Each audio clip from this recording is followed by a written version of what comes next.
In this short video I want to show you how the way search engines rank your pages has changed in the last few years, and more importantly what this thing called latent semantic indexing means to you and to your business. Now if we look at the way that search engine optimization used to be done, and not so long ago either, the basic idea was to find the phrases that people are actually searching for at the search engines using a keyword tool like Word Tracker, and then optimizing the page for that particular keyword phrase. So you would insert the phrase into various places on your web page, like the page title, the meta keywords and meta description tag. You'd make sure that you had the primary phrase in an H1 header tag, and you would probably write the content to contain that primary phrase a certain number of times. There would be specific densities that you would probably try and hit, like 5% density, which is a 1 in 20, one keyword phrase per 20 other words. And you'd also look for other places to put the keyword on your page, like the alt tags of images and so on. Now this old style SEO doesn't work anymore, and there's very good reasons for it. Largely the techniques that were used were that webmasters would come up with a list of primary phrases, and they would create a web page around each primary phrase. Now a lot of them would hire ghostwriters to do this, and they would say, can you write me a web page on, or an article on the primary phrase buy blue widgets. And so the ghostwriter would go away and find it quite difficult, and they would write something along the lines of, if you want to buy blue widgets, you could not find a better store to buy blue widgets from than us. And it would go on like this, where the content was absolute drivel. It didn't provide any real information, and it was just a load of words which contained the primary phrase a certain number of times.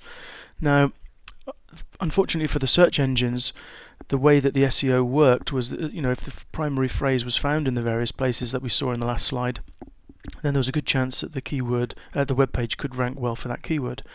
And now there are other factors involved, like external links pointing into the page, but let's just keep this video to the on-page factors. So it became very clear that the search engines were filling up with rubbish, and the search engines needed to find a new way to rank pages and not rely totally on a primary phrase and how often it was used on the page. Now the way the search engines tackled this was to use this thing called latent semantic indexing, which in simple terms means that the LSI algorithm looked for combinations of words on your page to help determine the relevancy of that page. And the idea behind this is that a well-written page on any topic will contain theme words, or words which reinforce the theme of the page.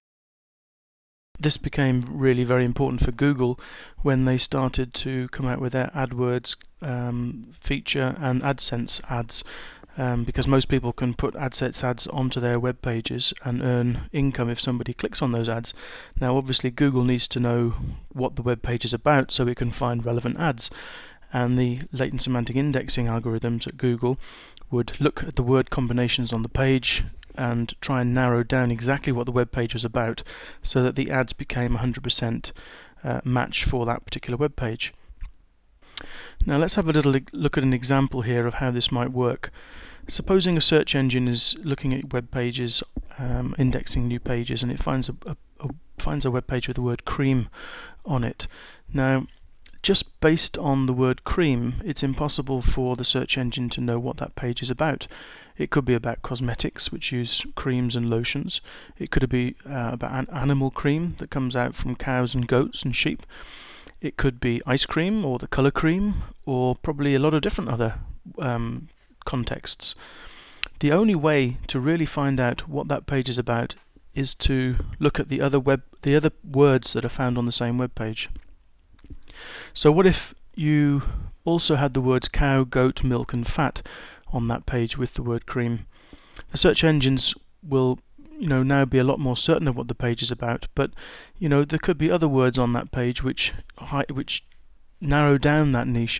For example, if the page also contains the word camembert and brie, there's a good chance that that page is about soft cheeses from France. You might also try and find the word France or French on that page and see.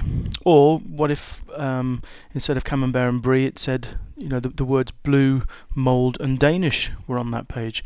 Well, there again, that web page is probably about Danish blue cheeses and would be returned in different searches than the Camembert and Brie example. So I think you can see how it's important to look at all the words on a page and not really just at a primary keyword phrase. And LSI essentially does just that. It looks at the combinations of words on a page to identify the topic so that the search engines can return the most relevant page for the searcher's query. What this means to you is that as you're creating your own web pages, you need to identify these theme words, the words which support your primary phrase. If you're writing a web page about French cheeses, which words do you also need to include on your page so that Google will know that you're writing about French cheeses? You need to include those theme words in your content. And your content needs to be top quality and unique. Basically, it needs to provide valuable information to your visitors, or the search engines will probably think that it's not worth providing as a search result. To help explain some of the ideas surrounding this latent semantic indexing, I've written 2 free reports which analyse top-ranked and poorly ranked web pages at Google. Basically what I did is I took a competitive phrase, searched for it at Google, pulled out one of the top 10 pages and then pulled out another page that was buried down page 500 or so. So a well-ranked page and a poorly ranked page. And then I did some analysis on there with some tools that I've got to look at the theming, to look at keyword stuffing, to look at spamming and so on, and analysed the 2 pages for each keyword that I search for. And if you want to have a look at those reports, you can get them for free. There's a lot of good information in them that will help you decide how you're going to write your content in future. Just go to www.easyseonews.com/CFC, and when you get there, look in the top right hand corner of that web page.